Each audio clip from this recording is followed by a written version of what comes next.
Bonjour Philippe Brun, Bonjour. Merci d'être avec nous. Vous êtes député socialiste de l'Eure, vous êtes spécialiste des questions budgétaires au sein de l'Assemblée, on va en parler dans quelques instants. Mais tout d'abord, des premières réactions au déplacement de François Bayrou à Mayotte. Il annonce un plan Mayotte debout qui donnera lieu à un projet de loi au Conseil des ministres vendredi et qui sera discuté à l'Assemblée nationale dans les prochains jours.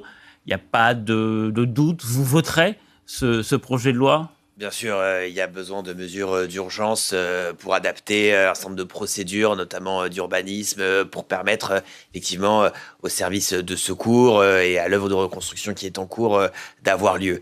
Il n'y a évidemment pas de polémique à avoir. Les annonces faites par le Premier ministre hier, ce sont de bonnes annonces.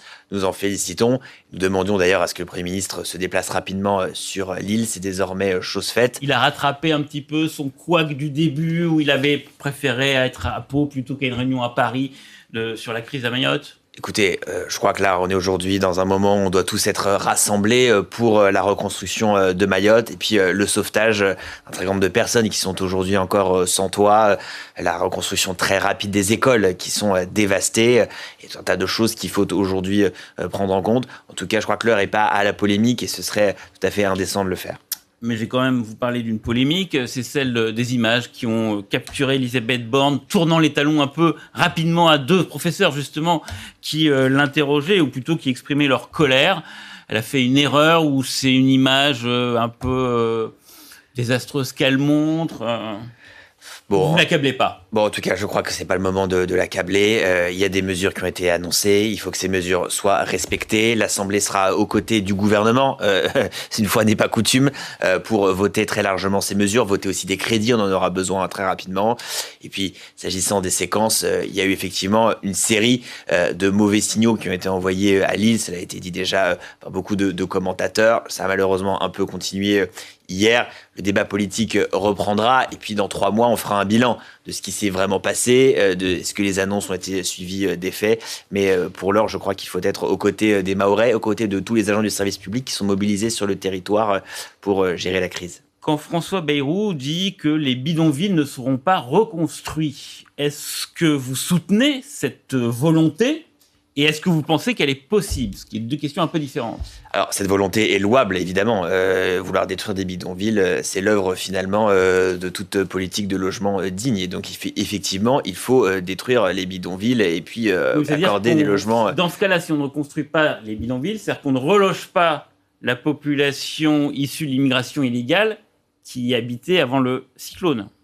Il n'y avait pas que des personnes issues d'immigration illégale. Il y avait des personnes de ressortissants français qui habitaient dans des bidonvilles. Il y avait aussi des gens issus de l'immigration illégale qui habitaient dans des bidonvilles. Bon, donc, si on ne reconstruit pas, ça veut dire qu'on les expulse de l'île. C'est ce que ça veut dire. Alors d'abord, sur les bidonvilles, je rappelle qu'il y a beaucoup de ressortissants français qui vivaient eux-mêmes dans des bidonvilles, français depuis plusieurs générations, parce qu'il y a beaucoup de pauvreté dans cette île, qui est un peu une île oubliée de la République, disons-le, depuis de très nombreuses années, bien avant l'arrivée du cyclone. Donc il faut, oui, aujourd'hui en profiter d'une certaine manière, ce désastre, cette tragédie nationale, pour reconstruire l'île et faire en sorte d'avoir une politique d'urbanisme cohérente, avoir des logements accessibles à toutes et à tous.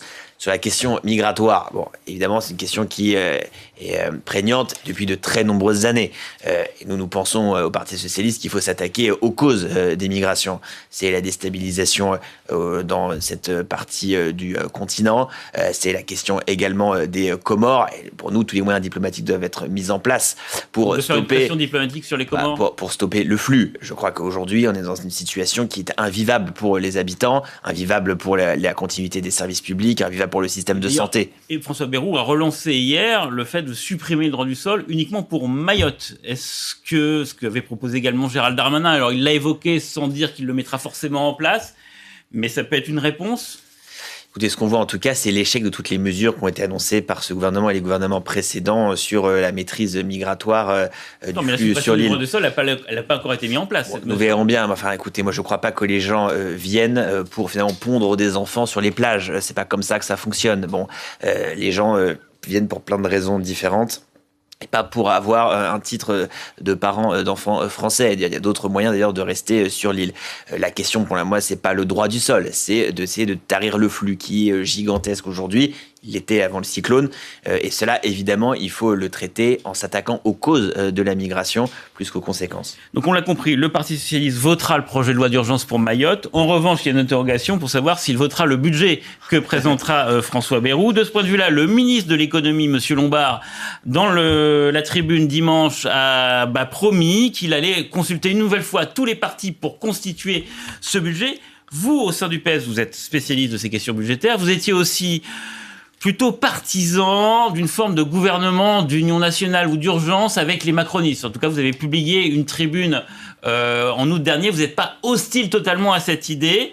Est-ce que c'est un moyen de trouver un budget qui puisse vous plaire au Parti socialiste, cette rencontre? Moi, ce que j'avais théorisé, c'est l'accord de non-censure. Ce n'était pas un gouvernement où on se mélangeait, c'était de dire, quand un camp renonce à gouverner, c'est le cas de la gauche, puisque c'est là le macronistes qui sont au pouvoir, il faut qu'il y ait un accord avec des concessions réciproques pour que chacun, finalement, soit... Et le signal qu'envoyait Olivier Faure, c'est que c'était pas gagné. Or, avec ces rendez-vous prévus à Bercy, est-ce que vous pensez que ça redevient possible? Et à quelles conditions? Bon, d'abord, nous avons fait tout ce qui était en notre pouvoir pour débloquer la situation politique avec cette nouveauté qu'on appelle l'accord de non-censure. C'est quoi? C'est-à-dire, nous ne sommes pas au gouvernement, nous voulons garantir la stabilité du pays et le gouvernement doit faire un certain nombre de concessions. Je rappelle que la majorité du gouvernement, c'est seulement 7 millions de voix aux élections législatives. La gauche, c'est 9 millions et demi, l'extrême droite, presque 11 millions. Donc, vous voyez, tout cela ensemble, il y a plus de 20 millions de Français qui ont voté pour changer radicalement la politique du pays. Et il y a une minorité aujourd'hui qui gouverne le pays. Il faut donc faire des concessions avec les forces politiques, en particulier les forces politiques républicaines. Des concessions sur le budget que doit faire M. Lombard. Un certain nombre de concessions qu'il faut construire. Donc, M. Lombard va organiser des discussions. Il en trouve l'apport. Écoutez, il y a déjà eu un débat parlementaire qui était intéressant. Et moi, j'ai voté d'ailleurs pour le budget, parce que le débat parlementaire, il permet de transformer assez profondément le budget qui était proposé par Michel Barnier.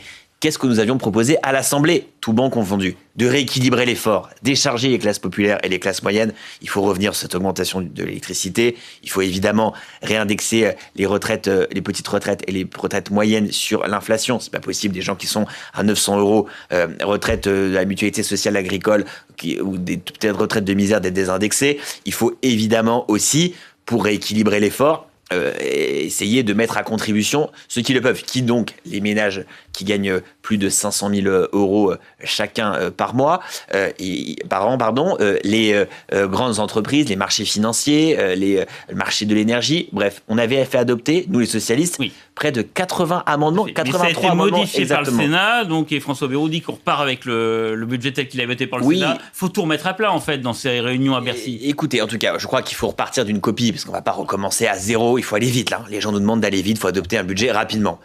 Nous, on a des choses à proposer. Le budget, il est votable avec 70-80 amendements qu'on va proposer, et on va en discuter. Je veux dire à Éric Lombard qu'il ne faut pas que ce soit une parodie de discussion ou une parodie de négociation. On a connu ça les années précédentes, on appelait ça les monologues de Bercy. Vous savez, on arrivait à Bercy, on nous passait un PowerPoint, on était des enfants en 6e, et on nous expliquait ce que c'est que les finances publiques. Là, il va falloir qu'on discute entre spécialistes. Je rappelle qu'un budget a été adopté par l'Assemblée, c'était plutôt un bon budget, et on peut en discuter, il faut qu'on trouve des solutions. Qu'est-ce qu'on peut vous souhaiter pour 2025? Un congrès au Parti socialiste?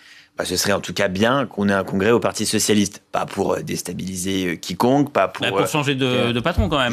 Non, je crois qu'on doit débattre entre nous. Vous savez, socialistes, on donne souvent des leçons de démocratie à tout le monde, et on a raison. Un certain nombre de pays qui ne respectent pas leur constitution. Quand Macky Sall lui-même a proposé de reporter les élections présidentielles, le Parti socialiste a dit non, il ne faut pas le reporter. Normalement, le congrès devait avoir lieu au mois de novembre de l'année dernière. Il est temps qu'il ait lieu cette année pour qu'on puisse débattre entre nous.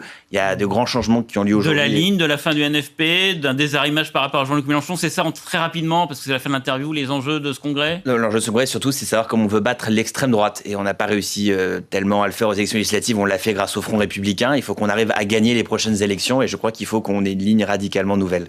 Merci beaucoup, Monsieur Brun. Bonne journée à vous. Bonne journée.